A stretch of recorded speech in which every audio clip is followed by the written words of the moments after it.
देखिए, last lecture में हमने ये सीखा था कि एक अनस्टेडी मैग्नेटिक फील्ड की वजह से अंदर कितना इलेक्ट्रिक फील्ड जनरेट होता है और बाहर कितना होता है। मैं ईएमएफ की बात नहीं कर रहा, मैं इलेक्ट्रिक फील्ड की बात कर रहा हूं, जो शायद आपने ग्राफिकल वेरिएशन भी देखा था। अंदर बताओ, डायरेक्टली प्रोपोर्शनल टू आर था कि इनवर्सली? डायरेक्टली। और बाहर, उस मैग्नेटिक फील्ड से बाहर इनवर्सली। हमने ये भी सीखा था कि ईएमआई की वजह से जो इलेक्ट्रिक फील्ड प्रोड्यूस होता है वो इस बात पर डिपेंड नहीं करता कि उस जगह मैग्नेटिक फील्ड है या नहीं। मैग्नेटिक फील्ड यहां है तो इसकी वजह से बाहर भी प्रोड्यूस हो रहा था। इस बात पे भी डिपेंड नहीं करता कि वहां कंडक्टर है या नहीं। और उसके फॉर्मूले मैं आपको बता चुका और सोलेनोइड वाले क्वेश्चन भी मैंने आपको करवा दिए थे। अब देखो, ये क्या चीज है, कोई भी ऐसा अनस्टेडी मैग्नेटिक फील्ड का रीजन है। जैसे मैं एक क्वेश्चन से अगर आपको बताऊं कि भाई किस तरह से ये चीज आ सकती है ईएमआई में, ये एक सर्कुलर रीजन है। This is a circular region of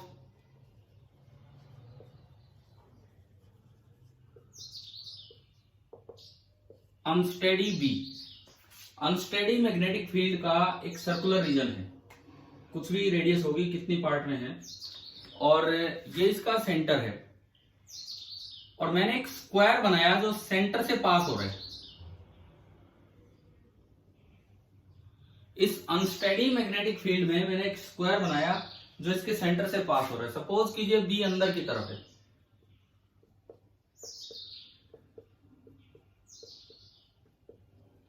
इस इलाके में ये एक बी है, टाइम के साथ चेंज होने वाला बी आपको दिया है, और वो अंदर की तरफ है। और सपोज कीजिए बी के बारे में ये लिख दिया कि भाई it is increasing at 2 tesla per second.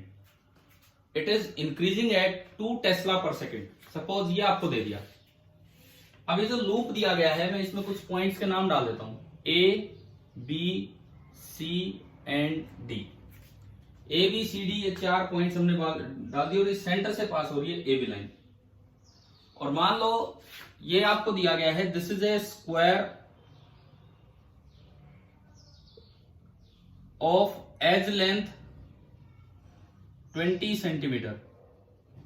This is a square of edge length 20 centimetre. ठीक है, कोई भी वैल्यू हमने ले ली, न्यूमेरिकल वैल्यूज के साथ हम चल रहे हैं। देखो, हम इस चैप्टर में किस तरह आगे बढ़े। पहले हमने फ्लक्स रूल से ईएमएफ निकालना सीख लिया किसी लूप में, फिर एडी करंट पे गए, फिर इंडक्टेंस पे गए। इंडक्टेंस निकालने के दो मेथड सीखे, एक फ्लक्स से, एक एनर्जी से। फिर हम उसके बाद पिछले क्लास में ईएमआई की वजह से इलेक्ट्रिक फील्ड कितना आता है, एक लेक्चर में उसका नेचर पढ़ा और एक लेक्चर में उसके एक्सप्रेशंस पढ़े कि भाई क्या है। अब हम देख रहे हैं कि कहीं कोई आपको लूप नहीं दे रखा, कुछ नहीं है, ये इमेजिनरी सरफेस है, कोई लूप नहीं है। एबीसीडी एक इमेजिनरी लाइन दे दी आपको इस तरह से। अब इसमें ईएमएफ इंड्यूस्ड कैसे पूछा जाए, कैसे निकालें, वो आपको बताना है। सपोज इसमें मैं 2 क्वेश्चन पूछ रहा हूं आपसे। First part, find EMF induced in each wire या in each side of the square ABCD। आपको अलग अलग बताना है कि भाई ईएमएफ इंड्यूस कितना होगा। Second part, find EMF induced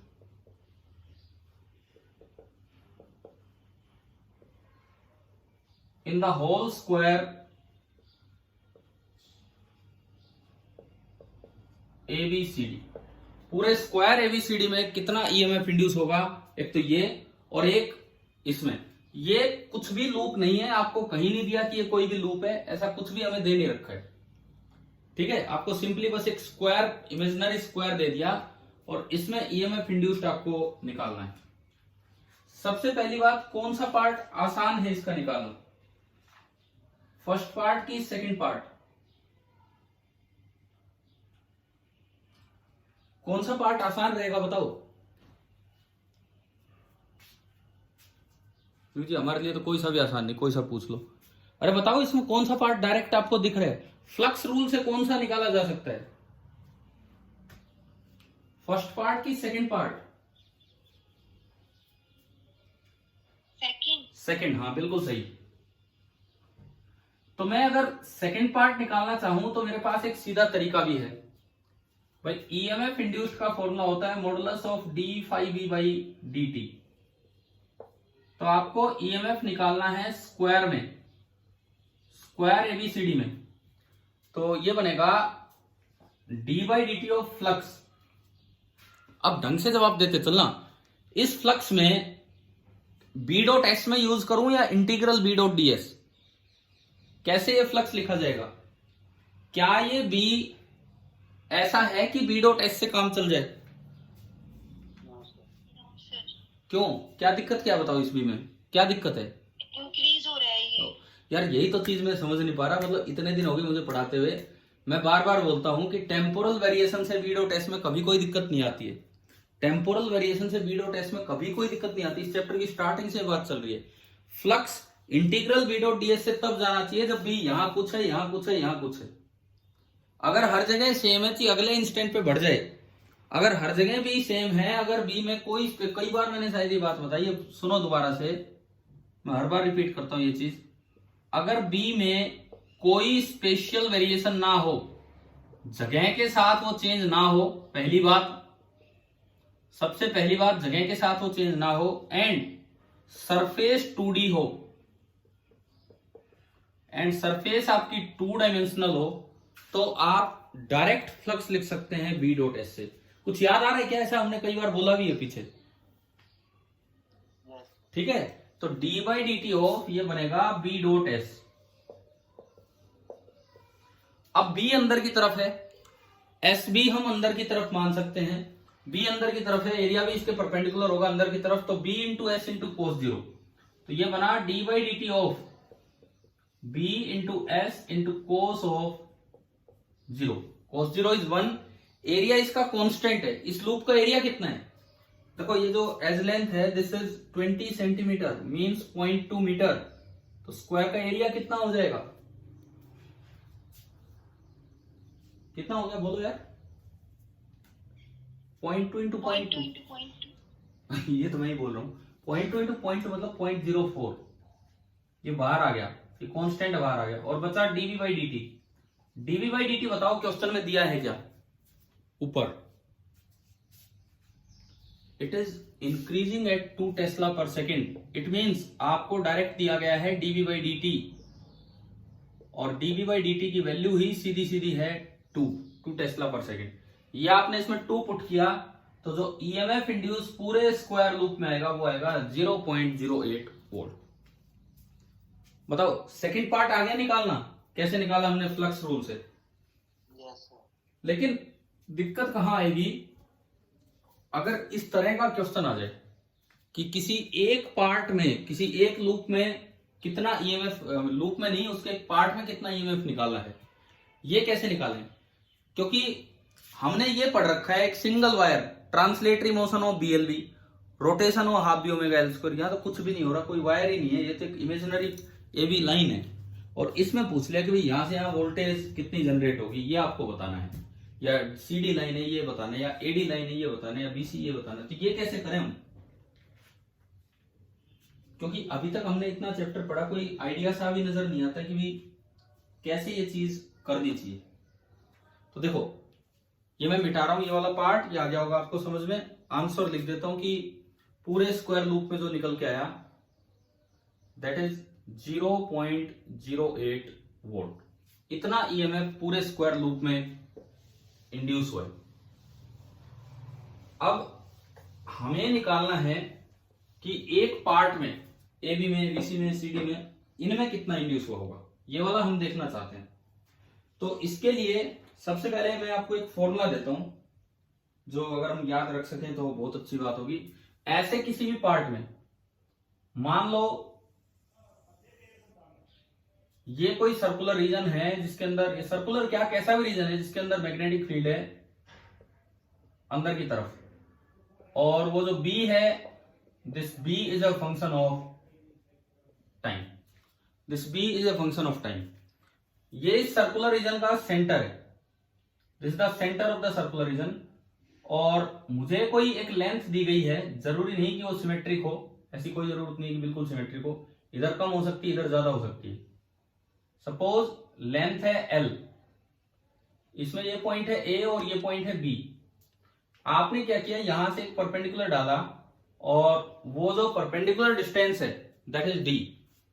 तो हम A और B के बीच में कितना पोटेंशियल इंड्यूस होगा वो हम निकालना सीखेंगे। पहले ये बताओ, यहां तक आ गया समझ में डायग्राम क्या क्या मैं बता रहा हूं? एक ठीक है, अनस्टेडी मैग्नेटिक फील्ड में कोई दो पॉइंट मान लिए A और B, उनके बीच का स्ट्रेट डिस्टेंस है L और सेंटर ऑफ द रीजन से उसकी परपेंडिकुलर डिस्टेंस है ये। तो जो ईएमएफ इंड्यूस होगा बिटवीन A एंड B, पहली बात तो इसका फॉर्मूला जो हम डायरेक्ट अप्लाई करेंगे क्वेश्चन में, फिर आया कैसे वो उसके बाद बताऊंगा। D/2 into L into modulus of dV/dt, D/2 into L into modulus of dV/dt। अभी यूज करेंगे इसको। दूसरी बात, कौन सी साइड पॉजिटिव होगी और कौन सी साइड नेगेटिव होगी, ये कैसे पता लगाएं हम कि किस साइड तो हाई पोटेंशियल होगा और किस साइड लो पोटेंशियल होगा। देखो ये बी टाइम के साथ बढ़ रहा है कि कम हो रहा है? बढ़ रहा है। तो लेंज ने बोला था कि अगर बी बढ़ रहा है तो किस तरह से करंट आएगा, इस बी को अपोज करने के लिए, सपोर्ट करने के लिए? अपोज करने के लिए। तो अगर यूं करंट आया तो सपोर्ट हो गया, यूं करंट आएगा यानी कि जो करंट इंड्यूस होगा वो एंटी क्लॉकवाइज होगा। ठीक है। दूसरी बात करंट एंटी क्लॉकवाइज हो गया। मैंने पिछले लेक्चर में ये बताया था कि जिस तरह से करंट होता है बिल्कुल उसी तरह फील्ड लाइंस की सेंस होती है, बताया था ये। फील्ड लाइंस जो ईएमएफ जो इलेक्ट्रिक फील्ड इंड्यूस होगा, याद है ना ये बात? तो जो इलेक्ट्रिक फील्ड लाइन बनेगी वो सर्कुलर कर्व बनेगी। किस तरह बनेगी, क्लॉकवाइज की एंटी क्लॉकवाइज? जो सर्कुलर कर्व बनेगी वो किस तरह बनेगी, एंटी क्लॉकवाइज। ठीक है। अब आप ए से बी जाओ, ए से बी थ्रू स्मॉलर पाथ आप ए से बी जाओ, इधर से इधर, ये एंटी क्लॉकवाइज फील्ड उधर है। एक और चीज, जो इलेक्ट्रोस्टैटिक फील्ड होता था वो होता था पॉजिटिव से नेगेटिव, और ये जो इंड्यूस्ड इलेक्ट्रिक फील्ड है ईएमआई वाला, ये किधर से किधर होता था बताओ? नेगेटिव से पॉजिटिव। तो मतलब ये लो पोटेंशियल हो जाएगा और ये हाई पोटेंशियल होगा अगर हम यहां से यहां जाके कंपेयर करते हैं तो। बताओ ये समझ में आया कि नहीं आया? Yes sir. ठीक है। और एक और खास बात, अगर इसको समझना, एक बहुत अच्छा पॉइंट है, हमने ये पढ़ाया था कि ये जो इलेक्ट्रिक फील्ड है ये नॉन कंजर्वेटिव होता है। पढ़ाया था कि नहीं बताओ? ये वाला electric field non conservative. Non conservative field में पोटेंशियल डिफरेंस लिखना पाथ पे डिपेंड करता है कि आप किधर से किधर गए हो। अगर क्वेश्चन में बाई चांस यूं पूछ ले कि इधर से इधर चल के आना है तो यही फील्ड लाइन यूं बनेगी, इधर से इधर चल के आना है तो ये फील्ड लाइन यूं बन जाएगी। अगर यूं फील्ड लाइन बन गई तो वो जा रही है बी से ए, और हमने पढ़ा है कि ये फील्ड होती है फ्रॉम नेगेटिव टू पॉजिटिव। तो अगर उस पाथ से जाओगे, उस पाथ से, तो आपको लगेगा बी नेगेटिव पोटेंशियल पे, ये पॉजिटिव पे। इधर से जाओगे तो लगेगा बी पॉजिटिव पे है, ए नेगेटिव पे। तो आपको शॉर्टेस्ट पाथ, अगर पाथ नहीं दे रखा है क्वेश्चन में तो आप शॉर्टेस्ट पाथ से जाते हुए मान लेंगे। ठीक है। मतलब ये पोटेंशियल डिफरेंस पाथ पे डिपेंड करता है। चलिए एक बार ये फॉर्मूला अप्लाई करते हैं इन 4 पॉइंट्स में, ए बी में, बीसी में, एडी में और सीडी में, ताकि हम चारों का वोल्टेज निकालें कि कितना कितना ईएमएफ इंड्यूस हुआ होगा। ए बी लाइन सेंटर से पास हो रही है। ए बी लाइन अगर सेंटर से पास हो रही है इस डायग्राम में, तो डी कितना बताओ? 0। डी 0, तो इसका मतलब जो वोल्टेज ए बी में इंड्यूस हुआ वो तो बिल्कुल 0 हो गया। बताओ भाई, क्या यहां तक आया समझ में ये वाला पॉइंट? Yes sir. इसका मतलब ए बी लाइन में तो जो पोटेंशियल इंड्यूस हुआ, पोटेंशियल डिफरेंस, दैट इज 0। अब मैं बात करूं डीसी। डीसी लाइन इस तरह से है जैसे ये है, सेंटर से आपने परपेंडिकुलर डाला तो डी कितना, डी कितना डीसी के लिए? 0.2। हाँ 20 सेंटीमीटर, 0.2। उसका आधा कर दो, उसका आधा तो कितना हो गया? 0.1। और इनटू ये पूरी लेंथ एल, पूरी लेंथ एल कितनी है? 20 सेंटीमीटर। क्लियर? तो अगर मैं ये पूरा ईएमएफ लिखूं सीडी में तो देखिए क्या क्या है। D/2 आया 0.1, L आया 0.2 और dv बाई dt है आपका 2 इंटू 2 4, तो ये आ गया 0.04 वोल्ट। अभी बताओ क्या यहां से यहां समझ में आया कि नहीं आया? Yes, sir. ठीक है, तो इसमें जो ईएमएफ इंड्यूस होगा दैट इज इस ओनली इस वायर में जो ईएमएफ इंड्यूस होगा that is 0.04 volt. 0.04 volt. Plus minus का नहीं सोचना हमें, फिर भी अगर सोचना है तो सोच लीजिए। ये बी इंक्रीज हो रहा है तो इसको अपोज करने के लिए करंट आएगा तो यूं आएगा, तो फील्ड लाइन भी डी से सी बनेगी।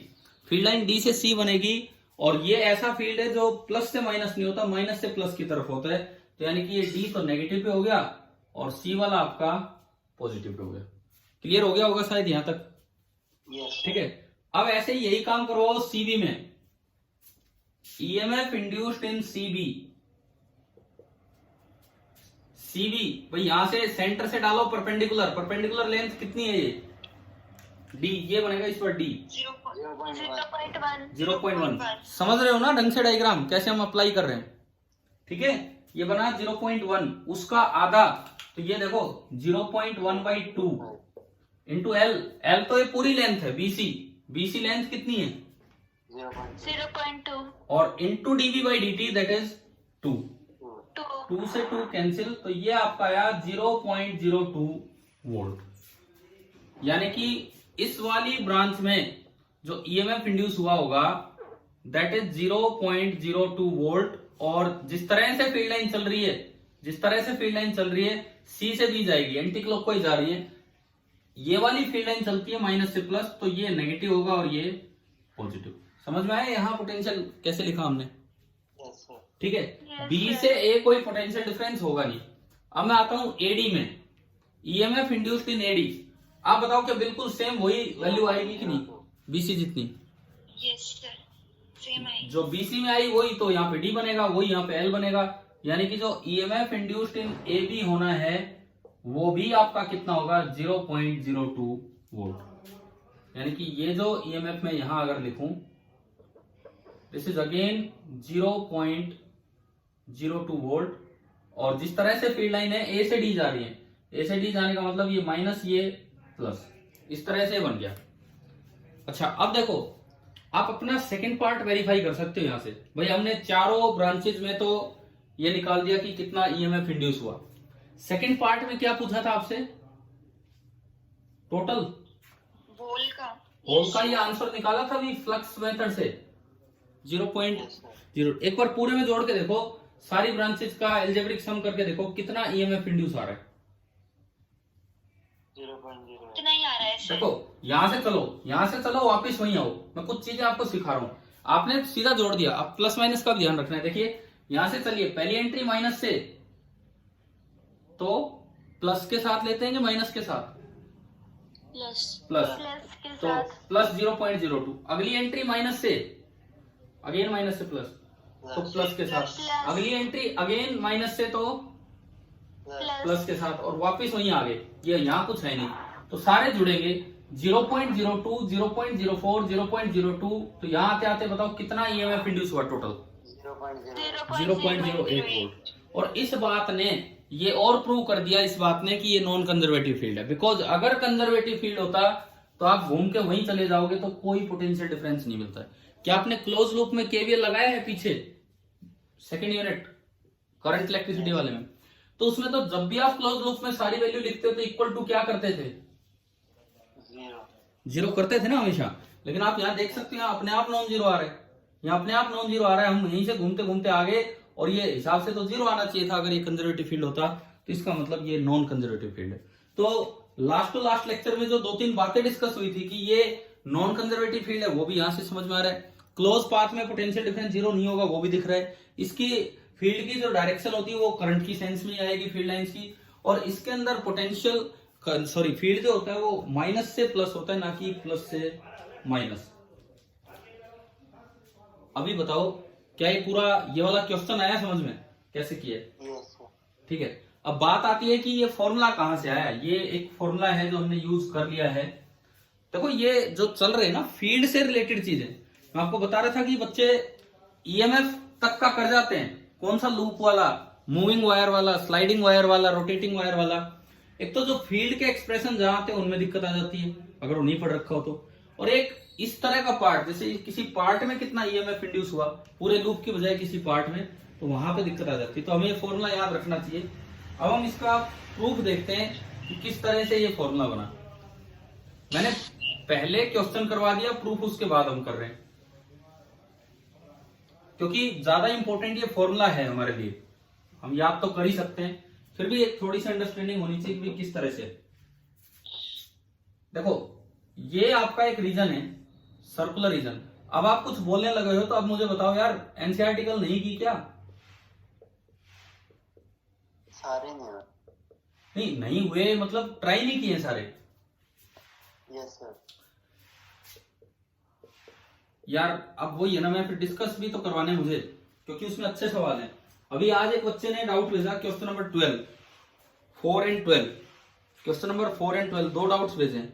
मैं आपको एक काम दे रहा हूं, मैं फोर्थ तो उनको अलग से बता दूंगा।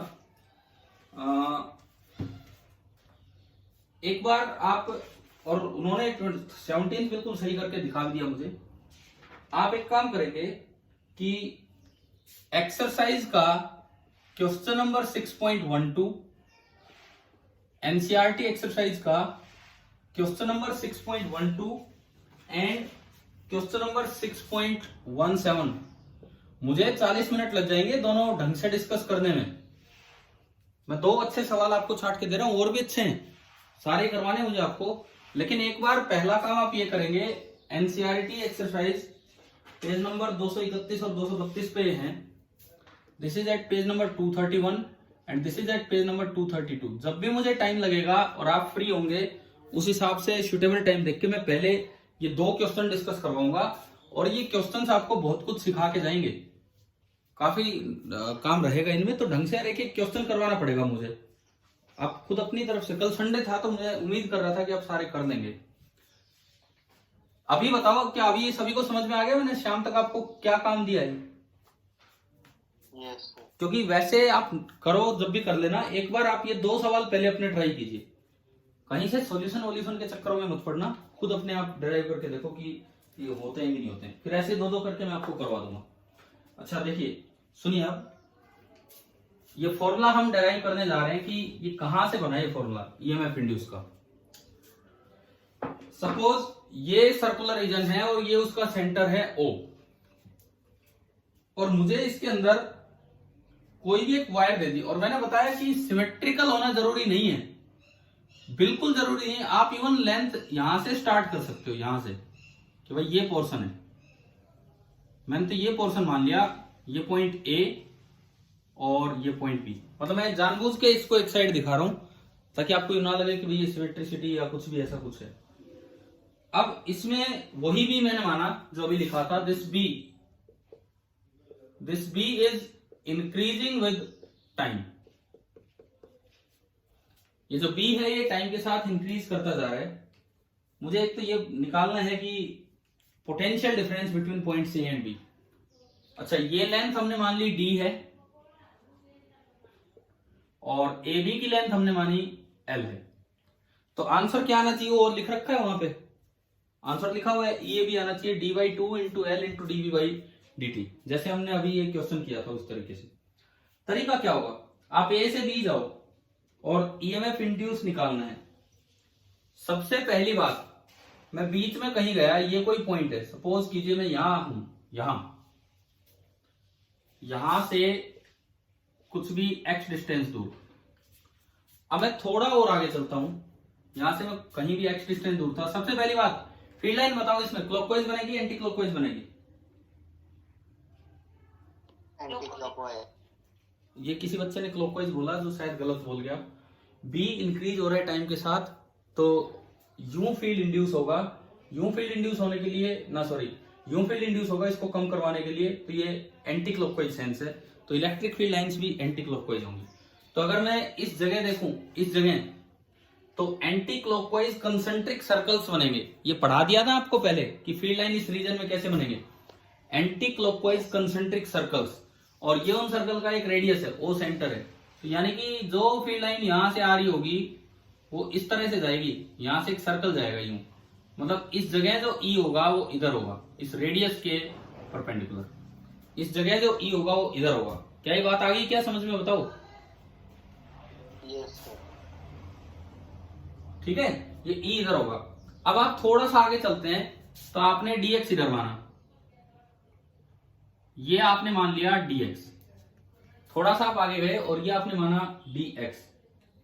अब आपको पता होना चाहिए कि dv का क्या फॉर्मूला होता है। dv अगर इलेक्ट्रोस्टैटिक फील्ड होता तो minus E dot D R, और अगर ये वाला फील्ड है तो ई डॉट डी आर। पढ़ाया था लास्ट टाइम ये डिफरेंसेस में, यस समझ गए हो? dv मतलब यहां से और यहां आने में कितना चेंज हुआ पोटेंशियल में, यहां से और यहां आने में पोटेंशियल में कितना चेंज हुआ, दैट इज dv। तो dv आपका बना e डॉट dx, ये माइनस नहीं लगेगा। चलो e डॉट dx, सपोज ये एंगल है थीटा, मान लो ये एंगल है थीटा, तो e डॉट dx कितना बनेगा, e into d x into cos theta. तो मेरा यहां से dv आ गया, dv this is equal to e into d x into cos of theta. अब मुझे टोटल पोटेंशियल डिफरेंस निकालना है, मुझे टोटल पोटेंशियल डिफरेंस निकालना है कहां से कहां तक, ए से लेके बी तक। तो क्या करें उसके लिए, इंटीग्रेशन करते हैं ए से बी। दोनों साइड आपने इंटीग्रेशन कर दिया ए से बी, यहां भी ए से बी। इंटीग्रल डीवी होगा v, और जब लिमिट लगाओगे ए से बी तो ये बनेगा V B minus V A. आप बताओ कि आपको लेफ्ट हैंड साइड समझ में आ गई है क्या इस इक्वेशन की, क्या लिखा है हमने, कैसे लिखा है? यस ठीक है, अब बात आती है कि ये e cos theta into d x, इसको अगर मैं इस तरह से देखूं तो इसको कैसे सिंप्लीफाई करूं? क्या कल ई का एक्सप्रेशन हम डेराइव कर चुके, अंदर ई कितना होता है? यस हाँ भाई याद है ना, अंदर ई कितना होता है। सपोज सेंटर से दूरी r है, सेंटर से अगर ये दूरी r है और ये पॉइंट अंदर है, तो आपको याद होना चाहिए ई होता है half into DV by d t, वो पॉजिटिव है क्योंकि इंक्रीज हो रहा है, इंटू आर की 1/r, बोलो r क्योंकि अंदर है। हाँ जी, आ गया होगा ना सभी को समझ में ये एक्सप्रेशंस। तो हमें भाई फॉर्मूले याद नहीं रखोगे तो फिर क्वेश्चंस कहां से होंगे, तो ये तो हमें याद होने चाहिए। तो मैंने इस ई की वैल्यू रख दी half of dB by d t into R, ये तो ई हो गया, इंटू डी एक्स, और मैं कोस थीटा इसके साथ लगा रहा हूं, कोस थीटा और इंटू डी एक्स। एक बार आप इधर आओ, आर कोस थीटा कितना होगा? देखो ये थीटा, ये 90 पूरा 180, ये थीटा ये 90 पूरा 180, तो ये कितना बचा? पूरा 180, ये थीटा ये 90 पूरा 180, तो ये कितना बचा ना, बताओ कितना बचा? 90 माइनस थीटा। 180 में से 90 घटाओ और थीटा घटाओ, तो ये बचेगा 90 माइनस थीटा, और ये 90, तो ये कितना बचा, ये वाला एंगल थीटा। ये आर इस ट्राइंगल में देखो, कोस थीटा कितना है इस ट्राइंगल में? डी डी नहीं, मतलब कोस थीटा है डी बाई आर, तो आर कोस थीटा को मैं क्या लिख सकता हूं, डी। आ गया है समझ में? ठीक है, आर कोस थीटा आपका डी है। मैं यार थोड़ी देर के लिए इसको कैपिटल डी कर देता हूं, बिकॉज क्यों, क्योंकि डिफरेंशिएशन का भी तो डी है, कभी उनसे कंफ्यूज हो जाओ। तो ये थोड़ी देर के लिए मैंने कैपिटल डी माना, तो ये बना हाफ कांस्टेंट है, बाहर आया डीवी बाई डी टी एक कांस्टेंट है, क्योंकि ये इंटीग्रेशन तो पोजीशन के रेस्पेक्ट में है, ये इंटीग्रेशन पोजीशन के रेस्पेक्ट में है, तो टाइम वाली चीजें टेम्पोरल वेरिएशन यहाँ काउंट नहीं होगा, वो कांस्टेंट की तरह काउंट होंगे। वो बाहर आया, डीवी बाई डी टी बाहर आ गया। आर कोस थीटा, इस पूरे की वैल्यू हमने अभी बताई, क्या है आर कोस थीटा?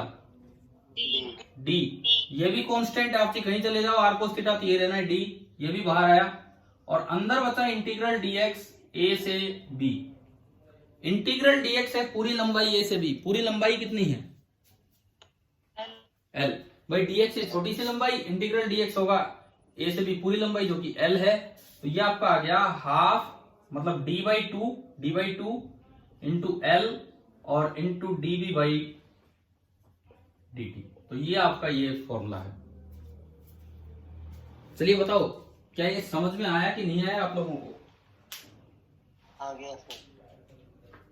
क्लियर है ना? मतलब देखो मैं फिर से कह रहा हूं, अब ईएमआई में कॉन्सेप्ट इनसे बाहर नहीं है, ठीक है। न्यूमेरिकल्स में एप्लीकेशन अलग अलग आ जाती है, बट कॉन्सेप्ट इनसे बाहर नहीं है।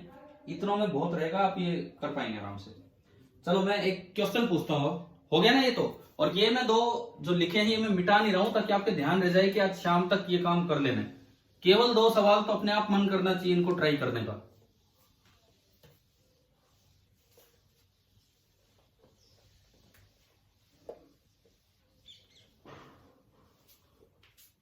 देखिए इसके बाद सुनो, एक फिर से मैं एक सर्कुलर रीजन लेता हूं, फिर से मैं एक सर्कुलर रीजन लेता हूं और सेम उसी तरह का ये दे दिया, लेकिन इस बार मान लो बी बाहर है और आपको दिया है कि dv by d T, this is alpha, this is a positive constant.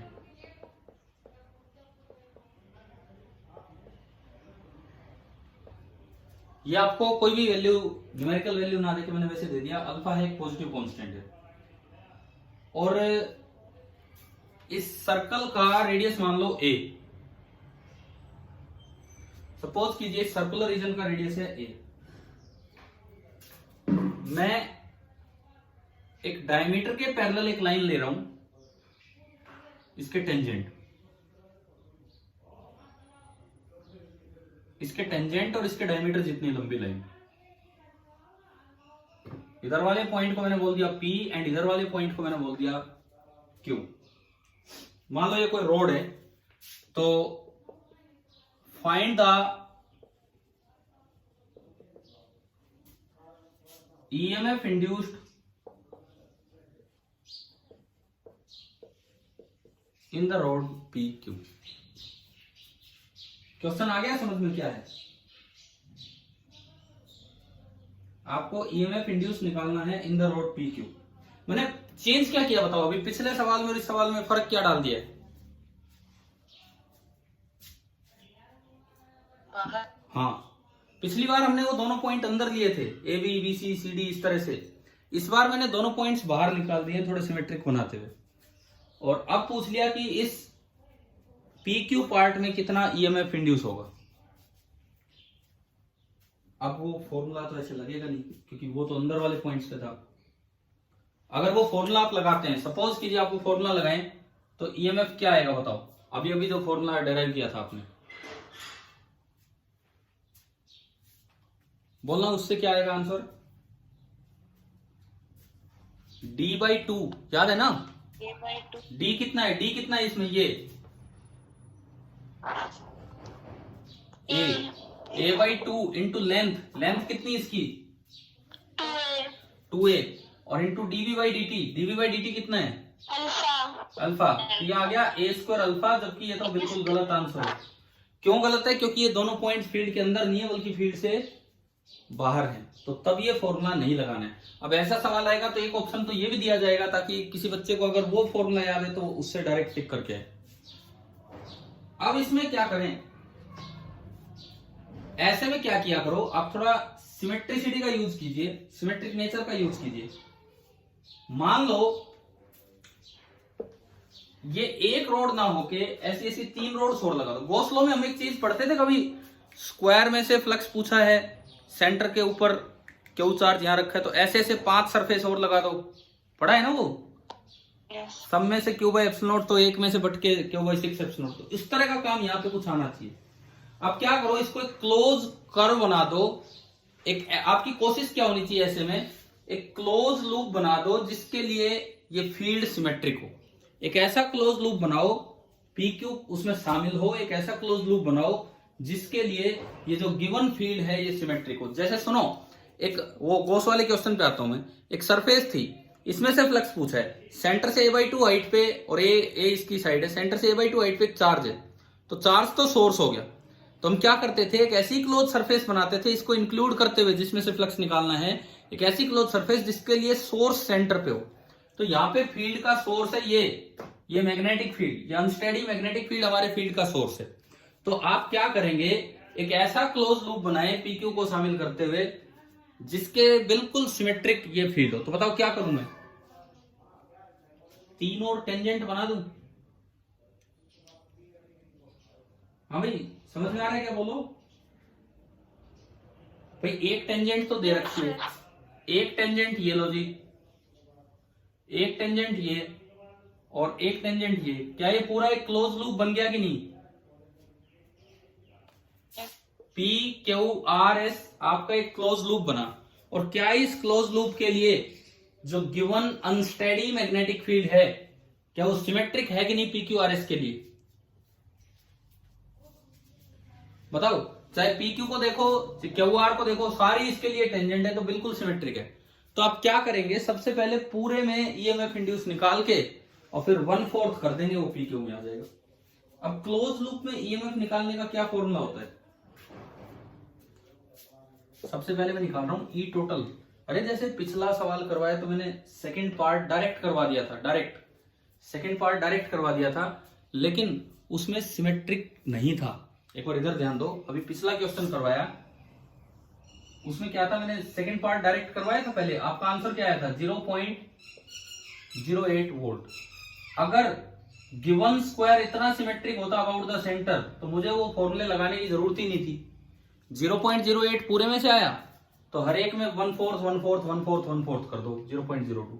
लेकिन वो उन्होंने ऐसा कुछ बना के दे दिया कि एक लाइन सेंटर से पास हो रही है, दो यहां एक यहां। तो क्या इस given distribution of magnetic field के अबाउट ये सिमेट्रिक था ये वाला अरेंजमेंट, या एक साइड में है ये लूप साइड में था? तो इसलिए सब में बराबर नहीं बटा, किसी में 0 आ रहा है, किसी में 0.2, किसी में 0.2, 0.02 और किसी में 0.04। अगर ये थोड़ा ऊपर होता, इस तरह की वो इसका सेंटर होता, तो आपको चारों अलग अलग करने की जरूरत भी नहीं थी। पूरा 0.08 वोल्ट 1/4 1/4 चारों में कर देते। समझ में आ रहा है? वही काम यहां यूज करेंगे। तो उस मेथड सेकंड में हम बी डॉट एस से गए थे। चलिए भाई, पूरे लूप में फ्लक्स लिखवाओ। मैं फिर से पूछता हूं, flux through P Q R S, magnetic flux through P Q R S. हाँ जी, बी डॉट एस करें या इंटीग्रल बी डॉट एस करना पड़ेगा?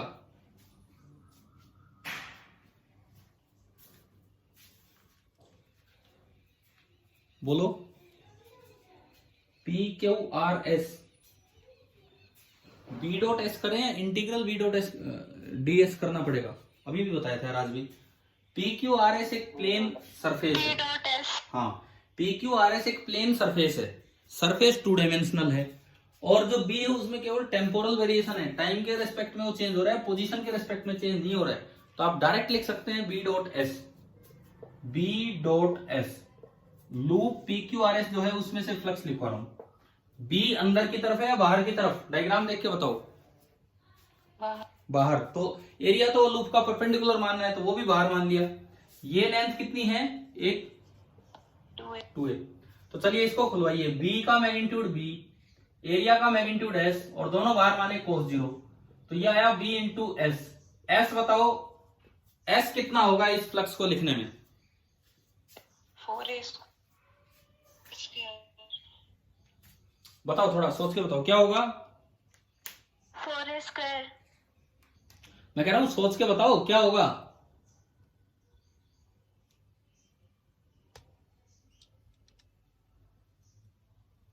i²। हाँ, क्यों? हम लिख तो पूरे लूप में से रहे, फिर पाई ए स्क्वायर क्यों हो गया? फील्ड ही नहीं है। इस स्क्वायर लूप के ये इलाका ऐसा है जहां बी 0, ये इलाका ऐसा है जहां बी 0, ये इलाका भी ऐसा है जहां बी 0। तो इन 4 पार्ट्स में से तो फ्लक्स होगा ही नहीं। तो जो इफेक्टिव एरिया है, चाहे आप पूरे लूप में से फ्लक्स लिख रहे हो, देखो फ्लक्स लूप मतलब बाउंड्री नहीं, लूप मतलब सरफेस। फ्लक्स पूरे एक सरफेस में लिखा जाता है। इस सरफेस के 4 पार्ट तो ऐसे हैं जहां बी है ही नहीं, जहां पे बी बिल्कुल भी नहीं है। तो अब अगर देखा जाए तो इफेक्टिव एरिया होगा ये बीच बीच वाला, और ये एरिया कितना है? पाई ए स्क्वायर। ये आपका एरिया होगा, this is the pi a square. ये आ गया बी डॉट एस से। अच्छा, इसके बाद सुनो, flux through P Q R S निकल के आया B into pi a square. अब मुझे ईएमएफ लिखना है पूरे पी क्यू आर एस, पूरे इसमें d phi by d t, उसका मॉडुलस लेना होता है। तो d by d t of B into pi a square. Pi a square तो कांस्टेंट है, टाइम के साथ चेंज हो ही नहीं रहा है एरिया। और इंटू बच गया dB by d t. DB by d t question में दिया हुआ है कितना? अल्फा। जैसे पिछले सवाल में 2 टेस्ला पर सेकंड था, तो ये आ गया पाई ए स्क्वायर इंटू अल्फा। तो इस क्वेश्चन का आंसर बताओ क्या होगा? इस क्वेश्चन का answer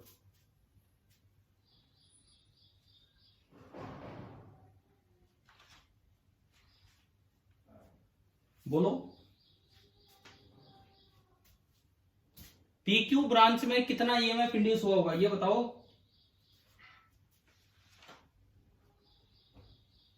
pi a square alpha by 4। हाँ बिल्कुल सही। किसने जवाब दिया एक बार नाम बताओ आप। सही जवाब बिल्कुल निकिता। ठीक है, बिल्कुल सही जवाब है। ईएमएफ इंड्यूस्ड इन पीक्यू वही तो करना है, जैसे वो 6 सरफेस होती थी तो 1/6 कर देते थे एक में से। तो यहां पे बनेगा पाई ए स्क्वायर अल्फा बाई 4। देखो हम ईएमआई में टाइम लगा रहे हैं, मैं आपको बताऊं तो हम बहुत जल्द ये खत्म करके बीच में ये एसी स्टार्ट कर सकते थे। ये वाले जो टॉपिक हैं ये तो सीधे क्वेश्चन बन के आते हैं। ये स्टैंडर्ड टॉपिक्स नहीं है जो बुक्स में ऐसे मिलेंगे, स्टैंडर्ड फॉर्मूले नहीं है जो किसी भी बुक में यूं सीधा मिल जाएंगे। ये क्वेश्चंस हैं, क्वेश्चन आते हैं तो उनसे थ्योरी बना के आपको पढ़ाई जा रही है कि भाई इस तरह पढ़ा दिया जाए तो थोड़ा आसान हो जाएगा बच्चों के लिए। तो हम भी इसको कभी का फिनिश करके अपना आगे बढ़ सकते थे, लेकिन हम टाइम लगा रहे हैं यार आपके लिए। परंतु मुझे विश्वास नहीं हो रहा आप काम कर रहे हो। कल पूरा संडे देने के बाद भी आज कोई डाउट्स खास नहीं आए। अब मुझे ये बताओ एक बार, चलो ये पार्ट आ गया ना समझ में जो अभी पढ़ाया है ये वाला? Yes sir. ठीक है, अब एक बार मुझे ये बताइए आपकी नेक्स्ट क्लास कितने बजे है मेरे बाद? 2:10 पर। 2:10 पे है, तो मतलब तब तक कोई क्लास नहीं है। मैं एक बार केवल 2 सवाल दे रहा हूं, केवल 2 सवाल। अच्छा प्रियंका मेडिकल है, सुन रहे हो क्या आप मेरी आवाज? Yes sir. आपकी क्लास कितने बजे होती है अभी इसके बाद? अब सर 9 से हमारा 9 से लगातार ही है? और उसके बाद सीधा क्या कह रहे हो? फिर सीधा 2:10 पे है। एक मिनट, 9 से 10 तक है? 9 से हाँ और फिर 10 के बाद सीधा 2:30 पे ही है पूरी क्लास? 2:10 पे। ठीक है, तो भाई सुनो, मैं कह रहा हूं आप 2 सवाल केवल 2 क्वेश्चन ट्राई कर लीजिए। मेरा अगला लेक्चर 12 बजे है +1 का। मेरा अगला लेक्चर 12 बजे है, तो हम एक बार दोबारा मिलेंगे 11 बजे। समझ गए हो? ज्यादा देर के लिए नहीं, मैं ये नहीं कह रहा पूरे 40 मिनट। मेरा एक ही टारगेट रहेगा, बस उस समय 2 क्वेश्चन डिस्कस कर लेना, चाहे वो 20 मिनट में हो जाए, कि 15 मिनट में हो जाए, कि 35 मिनट में हो जाए।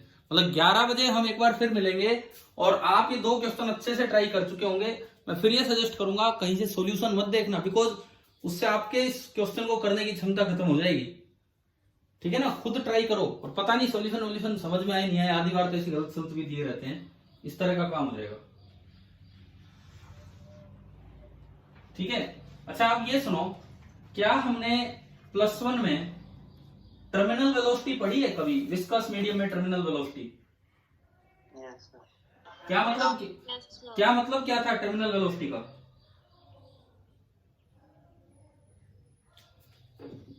टर्मिनल वेलोसिटी का मतलब क्या था, वो चीज मैं यहां पे आपको बताता हूं। सेम चीज यहां पे क्या है उस पे हम आएंगे। जैसे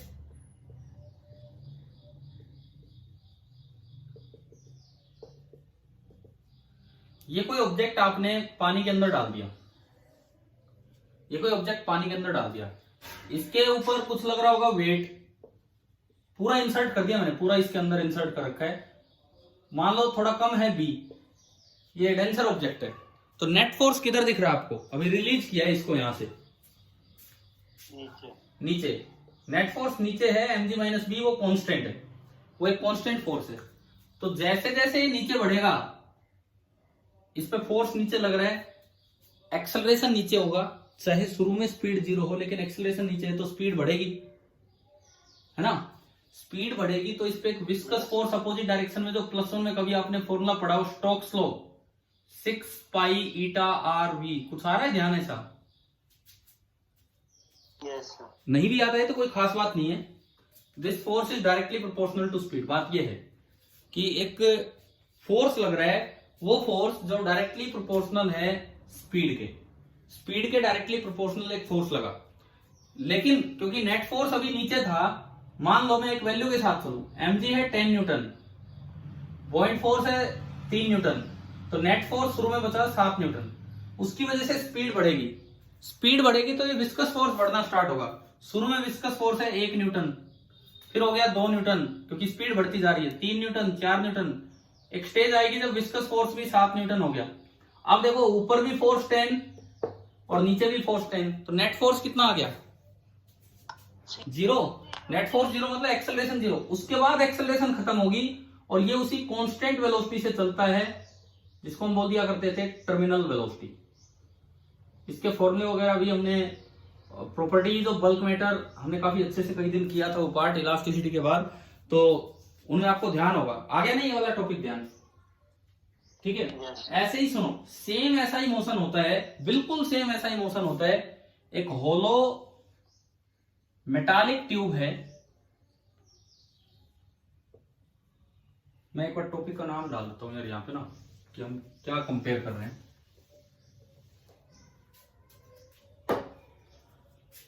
motion of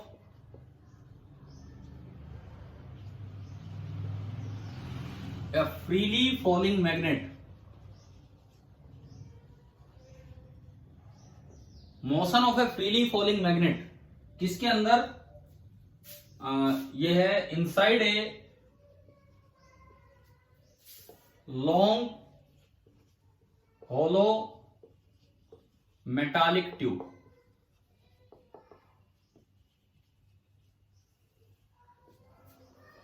inside a long hollow metallic tube.